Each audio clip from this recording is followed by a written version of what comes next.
Tape www.suividécole-au-sénégal.com. À École au Sénégal, c'est facile, tu n'as qu'à te connecter. Tape École au Sénégal, les leçons sont... Bonjour, voilà, dans cette vidéo, je vais vous proposer une limite de fonction trigonométrique que vous pouvez rencontrer en première S1. Donc, c'est quelle limite? C'est la limite quand x tend vers pi sur 3 de cosinus x moins 1 demi sur 3x moins pi. Donc, ça, c'est une limite de fonction trigonométrique. Donc, dans les vidéos précédentes, on a calculé donc une limite de fonction rationnelle où on avait une forme indéterminée. Qu'est-ce qu'on avait fait pour lever l'indétermination? Souvent, on multiplie par l'expression conjuguée. Et s'il y a un polynôme là-dedans, donc on factorise et on simplifie. Donc, d'habitude, la formule, c'est la multiplication par l'expression conjuguée ou bien fs, la factorisation et la simplification. Donc, soit c'est multiplication, expression conjuguée et simplification ES, ou bien fs, factorisation et simplification, ou bien les deux. Parce que donc, la limite qu'on a rencontrée tout à l'heure, on a non seulement multiplié par l'expression conjuguée, mais on a factorisé. Et le but, c'est de simplifier après pour se débarrasser de la forme indéterminée. Mais ici, donc on va voir d'abord, est-ce qu'on peut avoir une forme indéterminée? Ici, donc c'est la limite en pi sur 3. Donc je vais calculer d'abord la limite quand x tend vers pi sur 3 du numérateur de cos x moins 1 demi égale à cosinus de pi sur 3 moins 1 demi. Cosinus de pi sur 3 égale à 1 demi. 1 demi moins 1 demi égale à 0. Donc, la limite du dénominateur, la limite quand x tend vers pi sur 3 de 3x plus moins pi égale à 3 facteur de pi sur 3 moins pi. Pi sur, donc, 3 facteurs de pi sur 3, donc ça donne pi, point pi moins pi égale à 0. À partir de là, on peut dire par quotient, donc la limite quand x tend vers pi sur 3 de cos x moins 1 demi sur 3x moins pi égale à une forme indéterminée. Pourquoi on dit que c'est une forme indéterminée? Parce qu'on aura 0 sur 0. Je vous avais dit que donc il y a 4 formes indéterminées, donc 0 sur 0.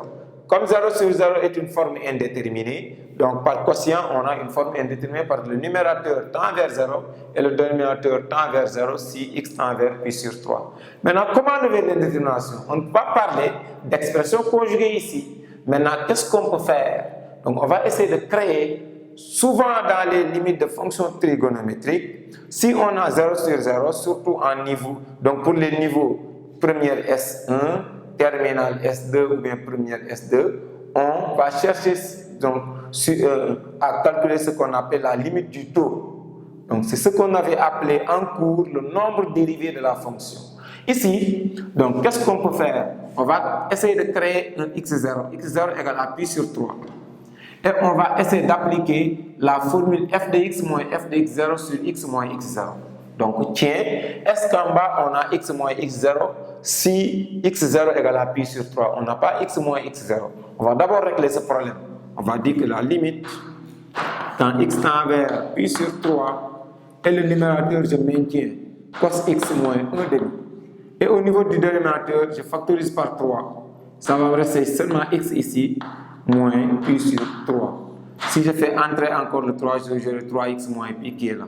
Mais j'ai créé un x moins x0 si x est égal à pi sur 3. Donc en bas, j'ai 3 facteurs de x moins x0. Ce 3 là, je vais faire sortir, donc ça donne 1 tiers seulement. Et j'aurai donc la limite quand x tend vers pi sur 3 de 1 tiers facteur de cosinus x moins 1 demi sur x moins pi sur 3. Donc le 1 tiers là, donc c'est le sur 3 que j'ai ici. Et à partir de là, je vais supposer que ça c'est égal à f de x. Et je vais vérifier est-ce que f de x0 va donner 1 demi. Si f de x0 donne 1 demi, donc l'affaire est réglée. Donc j'aurai la forme f de x moins f de x0 sur x moins x0. Et j'aurai donc f' de x0, la formule du taux, ou bien donc le nombre dérivé de la fonction. Donc on va dire posons f de x égale à cosinus x. Si f de x égale à cosinus x, f de pi sur 3 va donner cosinus de pi sur 3 et cosinus de pi sur 3 égale à bien 1 demi. Et maintenant on se dit est-ce que si on fait la limite quand x tend vers pi sur 3 de f de x moins f de pi sur 3 sur x moins pi sur 3, on aura bien donc cette expression-là. On remplace chacun par sa valeur.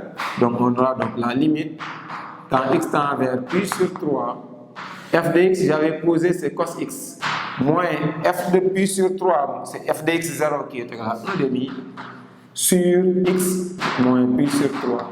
Je retrouve bien donc l'énoncé. Et ceci égale à f' de pi sur 3.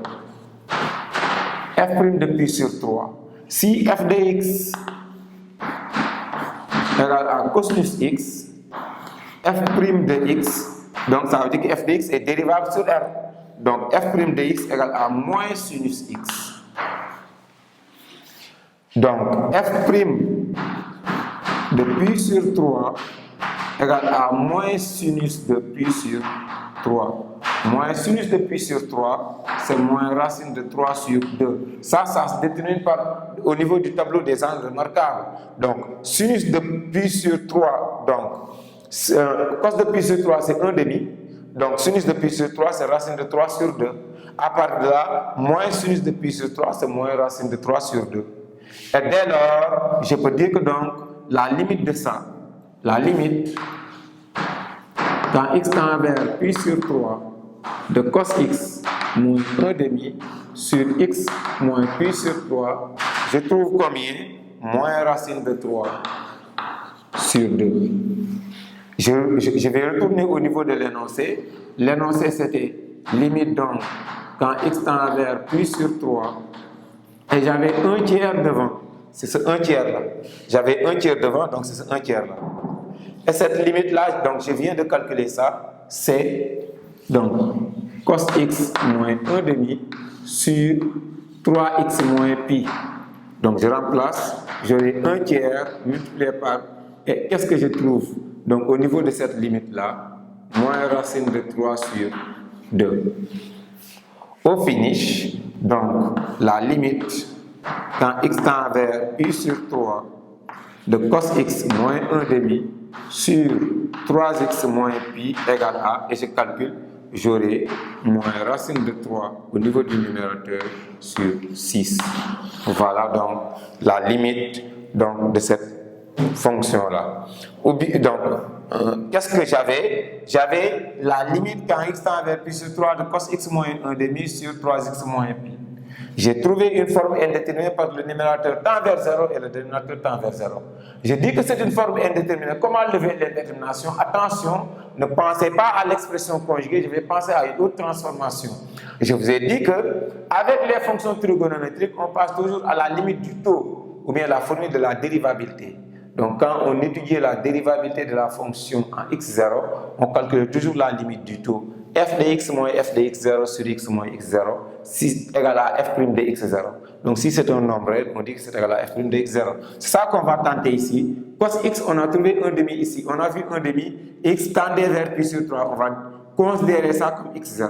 Je vais dire que quand x tend vers x0, et là, donc je vais créer un x moins x0 en bas. Comme donc le x, donc on avait 3x, je vais écarter ce 3 là, et ça va rester seulement x moins, au lieu de pi sur 3. Parce que j'ai factorisé par 3. Donc, ici, au niveau du numérateur, j'avais cos x moins 1 demi. Espérons que maintenant, cos de 1 demi égale à, cos de pi sur 3 égale à 1 demi. Si cos de pi sur 3 égale à 1 demi, effectivement, cos de pi sur 3 égale à 1 demi, la formule de la donc, limite du taux est vérifiée. F de x moins f de 1 demi sur x moins donc pi sur f de x moins f de x0, c'est pi sur 3, sur x moins pi sur 3, qui est égal à f' de pi sur 3. F' de pi sur 3 égale à moins sinus de pi sur 3, qui est égal à moins racine de 3 sur 2. Au finish, il suffit seulement de greffer le 1 tiers qu'on avait écarté ici. Et maintenant, donc, la limite va donner donc, moins racine de 3 sur 6. Donc, c'est comme ça qu'on lève une forme indéterminée donc de la limite d'une fonction trigonométrique. Parce que si c'était une fonction irrationnelle, on allait multiplier par l'expression conjuguée. Mais là, c'est une fonction trigonométrique, souvent avec les formes indéterminées 0 sur 0. on pense d'abord à la limite du taux. Ça veut dire que la formule de la dérivabilité, f de x moins f de x0 sur x moins x0. Maintenant, il faut choisir la valeur de f de x et la valeur de f de x0. Maintenant, la valeur de f de x0, c'est toujours la constante qui est derrière. Et avec un choix de x0 donné, vous vérifiez est-ce que f de x0 va donner donc cette même valeur-là. Si donc ces valeurs sont confirmées, vous dites que donc cette forme indéterminée-là peut être débarrassée par f' de x0 parce que de toute façon, donc ça donne la forme de la limite du taux de variation qui est égal à f' de x0. Et il suffit seulement de... Donc vous avez identifié f de x, vous calculez f' de x d'abord, qui est donc c'est la dérivée de cosinus qui est égale à moins sinus. Et maintenant, dès que vous dérivez cosinus égale à moins sinus, donc f' de pi sur 3, f' de x0 égale à moins racine de 3 sur 2, et toutes choses égales par ailleurs. Voilà, merci. www.suividecolosénégal.com